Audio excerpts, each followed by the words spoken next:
ഇവിടെ ഒരു ഗ്രാമത്തിൽ അതിർത്തി ഭാഗത്തായി ഒരു കുടുംബം താമസിക്കുന്നു. അപ്പോൾ ആ വീട്ടിലേക്ക് ഒരു ചെറുപ്പക്കാരൻ കടന്നു വരുന്നു. ആദ്യം കുടിക്കാനായി വെള്ളം ചോദിക്കുന്നു. ഇന്ന് ടൗണിലേക്ക് പോകാൻ നേരം ഇരുട്ടി, അതിനാൽ ഇവിടെ താമസിച്ചോട്ടെ എന്ന് ചോദിക്കുന്നു. അവരും കുറച്ചു നേരം ചിന്തിച്ചതിന് ശേഷം ശരി, ഓക്കെ, താമസിച്ചോളൂ എന്ന് പറയുന്നു. കുറച്ചു കഴിഞ്ഞ് അവർ കടം വാങ്ങിയ പലിശക്കാരൻ വന്ന് പണം ചോദിച്ച് വീട്ടിൽ പ്രശ്നമുണ്ടായിക്കൊണ്ടിരിക്കുന്നു. അപ്പോൾ അതെല്ലാം കാണുന്ന ആ ചെറുപ്പക്കാരനും തൻ്റെ സൂട്ട് കേസ് എടുത്തുകൊണ്ട് വന്ന് നിങ്ങൾക്ക് എത്ര പണം വേണമെങ്കിലും ചോദിച്ചോളൂ, ഞാൻ തരാമെന്ന് പറയുന്നു. അവൻ്റെ പെട്ടി തുറന്നാൽ അത് നിറയെ പണവും സ്വർണവും കാണുന്നു.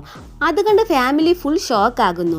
അവിടെയുള്ള പെൺകുട്ടിയും ആ സ്വർണം മുഴുവൻ അവൾ ധരിക്കുന്നതായി സ്വപ്നം കാണുന്നു. കൂടാതെ അയാളെയും അവൾക്ക് ഇഷ്ടമാകുന്നു. അതിനാൽ അയാളോട് കൂടുതൽ അടുക്കുന്നതിനായി പല ശ്രമങ്ങളും നടത്തുന്നു.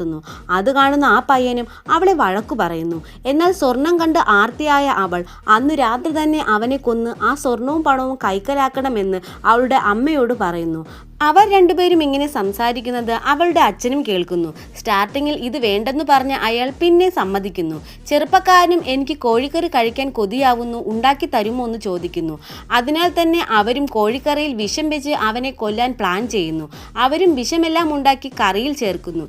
എന്നാലും അവന് കൊടുക്കാൻ മനസ്സ് അനുവദിച്ചില്ല. അവനെ കൈ കഴുകാനായി പറഞ്ഞു വിടുന്നതും ആ സമയം 2 പോലീസുകാർ വന്ന് നിങ്ങളുടെ വീട്ടിൽ കോഴിക്കറിയാണോ കഴിക്കാൻ എന്ന് ചോദിച്ച് കഴിക്കാനായി വരുന്നു. അത് കാണുന്ന അമ്മയും വിഷം ചേർത്ത് കോഴിക്കറി എടുത്തുകൊണ്ട് പോകുമ്പോൾ അത് തറയിൽ വീഴുന്നു. അവിടെയുള്ള നായയും അത് കഴിച്ച് ചത്തുപോകുന്നു. ആ പോലീസുകാരും കഴിച്ചിട്ട് വെളിയിൽ വരുമ്പോൾ ചത്തുപോയ നായയെ കാണുന്നു. ഈ പട്ടിയെ നോക്കൂ, തിന്നിട്ട് സുഖമായി ഉറങ്ങുന്നു എന്ന് പറഞ്ഞ് അവിടെ നിന്നും പോകുന്നു. ഇപ്പോൾ ആ ചെറുപ്പക്കാരനും വിഷം ചേർത്ത ഭക്ഷണം കൊടുക്കാതെ നല്ല ഭക്ഷണം കൊടുക്കുന്നു. അവനും നന്നായി കഴിച്ചിട്ട് അവിടെ കിടന്നുറങ്ങുന്നു. ഇത് കാണുന്ന പെൺകുട്ടിയും ഇവനെ ഇപ്പോൾ തന്നെ കൊല്ലണം, കാരണം ഇന്ന് നൈറ്റ് മാത്രമേ ഇവിടെ കാണൂ, നാളെ ഇവിടെ നിന്നും പോകുമെന്ന് പറഞ്ഞ് അവനെ കൊല്ലാൻ പ്ലാൻ ചെയ്യുന്നു.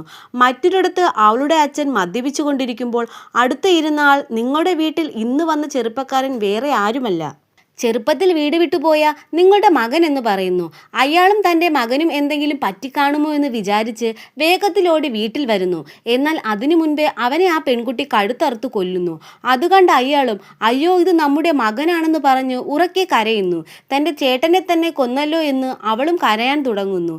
എന്നിട്ട് ആ വിഷം ചേർത്ത ആഹാരം അവർ 3 പേരും കഴിച്ചിട്ട് ആ വീടും കത്തിച്ച് എല്ലാവരും മരിക്കുന്നു.